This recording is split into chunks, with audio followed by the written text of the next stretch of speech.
j'espère que vous allez bien. Je vous retrouve aujourd'hui pour vous présenter mon bullet journal pour 2021. J'étais tellement excitée de commencer un nouveau carnet. Je suis trop contente de pouvoir enfin vous le montrer. Sur ce coup-ci, je n'ai pas fait une vidéo de type Journal with me puisque j'ai vraiment eu envie de prendre le temps de faire mon setup de l'année tranquillement à des heures que je voulais, où j'avais pas forcément de luminosité pour filmer. Du coup, je vous montre le résultat final maintenant. En tout cas, j'espère vraiment que ça pourra vous inspirer, vous donner des idées, peut-être des idées de pages, de thèmes, de types de trucs à faire pour du coup le spread annuel. Je vais sans plus tarder commencer et on va parler en premier de mon carnet. Vous le savez peut-être, mais ces 2 dernières années, j'avais des carnets de la marque Scribbles That Matter que j'aimais beaucoup, mais que je trouvais hyper simple quand même niveau design.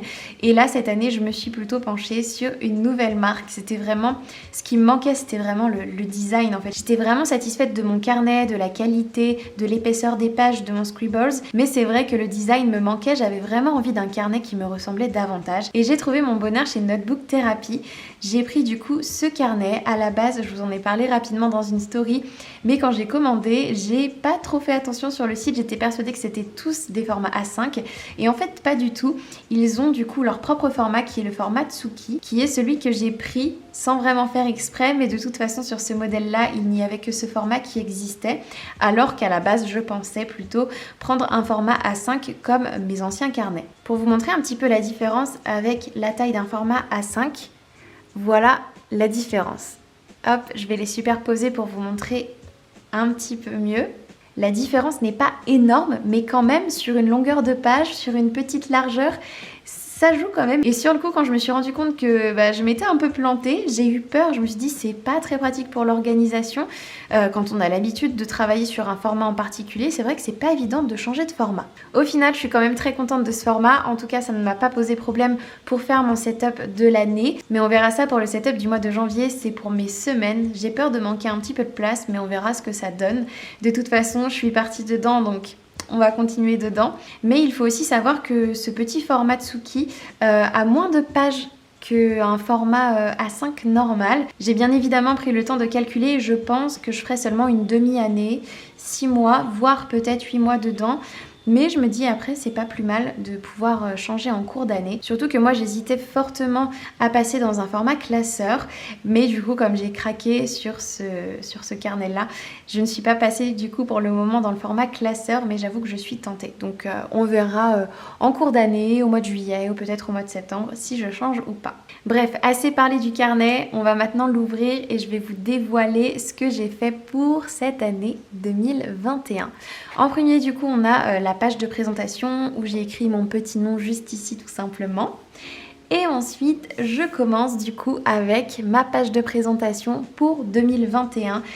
Vous vous souvenez peut-être un petit peu de ce que j'avais fait l'année dernière. J'avais vraiment fait un truc qui tournait autour des étoiles, de la lune, des astres, tout ça. Et j'avoue que j'aime beaucoup ce thème qui est très magique, très dreamy, tout ça. J'avais trop envie de rester là-dedans, c'est vraiment ce qui me correspond le plus. Et du coup, je suis repartie sur ce même genre de thème, mais en changeant un petit peu, en l'adaptant, parce que j'avais pas envie de refaire exactement la même chose non plus, forcément. C'est toujours bien de changer un petit peu. Et du coup, je suis partie sur ces petites mains qui pouvait englober du coup le 2021 avec une petite lune comme ça, j'aime beaucoup. Et vous allez voir, j'ai rajouté des petites touches de violet par-ci par-là pour un petit peu casser ce côté tout noir et blanc que j'aimais beaucoup, mais j'avais vraiment envie de mettre des petites touches de couleur. Je passe à ma première double page. Je me suis fait sur ma page de gauche une sorte de vision board. J'avais vraiment envie de faire ça, de faire un truc un peu avec l'esprit des mood boards que je fais chaque mois, mais du coup pour un truc un petit peu annuel, avec des mots que j'ai collés par-ci par-là qui j'espère représenteront bien mon année 2021. Et évidemment des photos inspiration qui j'espère encore une fois représenteront mon année 2021. J'avoue en faisant cette page j'ai beaucoup rêvé d'une année 2021 meilleure que 2020. Donc j'espère que ça sera vraiment le cas et qu'on pourra enfin par exemple voyager, retourner à des concerts. J'avoue, je suis peut-être hyper optimiste, mais je préfère être optimiste. J'espère de tout mon cœur que la vie pourra reprendre un petit peu plus normalement au cours de l'année.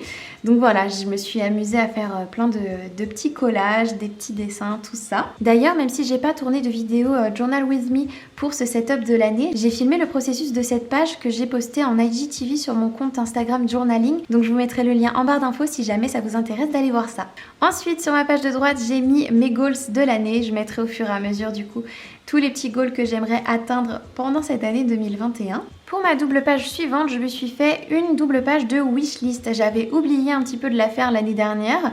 Je l'avais fait du coup entre le mois de janvier et le mois de février. Du coup là, je ne l'ai pas oublié, je l'ai faite. Je me suis fait une colonne avec ce que j'ai besoin et une colonne avec ce que je veux. Je fais vraiment la différence parce que je sais pas, pour moi c'est pas la même chose. Il y a des choses, ça va vraiment être un peu plus du plaisir, des envies, et d'autres des choses dont j'ai vraiment besoin et dont je ne peux pas me passer. Ensuite, je passe à une double page qui va vous paraître un petit peu vide puisque j'ai pas complété cette page encore, je vais vous expliquer pourquoi après.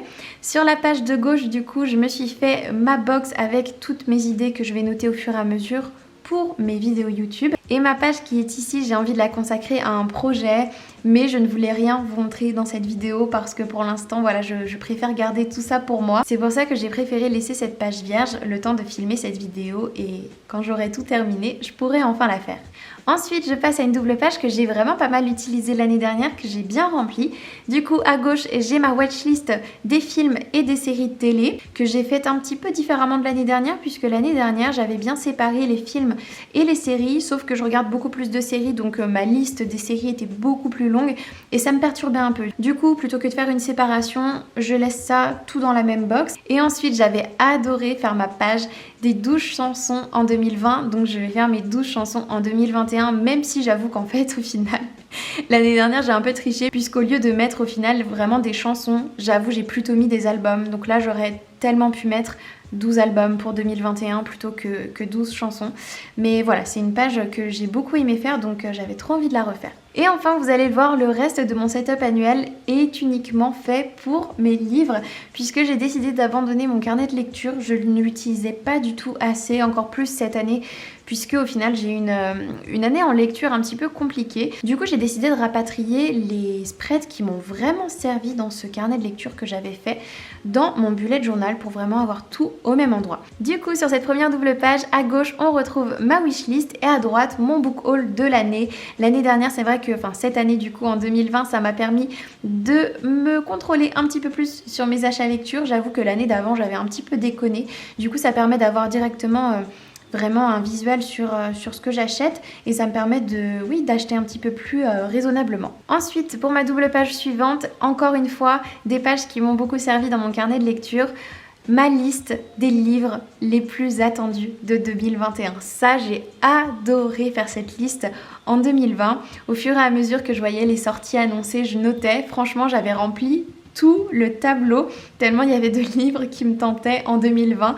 J'espère que ce sera la même chose pour 2021, même si en soi, c'est jamais très bon pour le porte-monnaie, n'est-ce pas? Ma page de droite est une page que j'ai décidé de dédier au book club. Comme ça, j'écrirai au fur et à mesure des mois les livres qu'on lit en lecture commune ensemble sur le club de lecture Goodreads. Si jamais vous ne savez pas de quel club de lecture je parle, je vous mets toutes les infos en barre d'infos. N'hésitez pas à nous rejoindre l'année prochaine.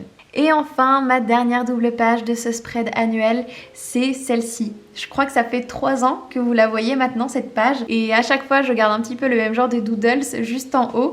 Par exemple, celui-ci, je crois que je l'ai refait tous les ans. Et par contre, là, j'ai un petit peu changé. J'ai fait du coup une main qui rappelle ma première page. Dans le petit coin ici, j'ai mis mon Goodreads Challenge de 2021. Je me fixe 30 livres cette année.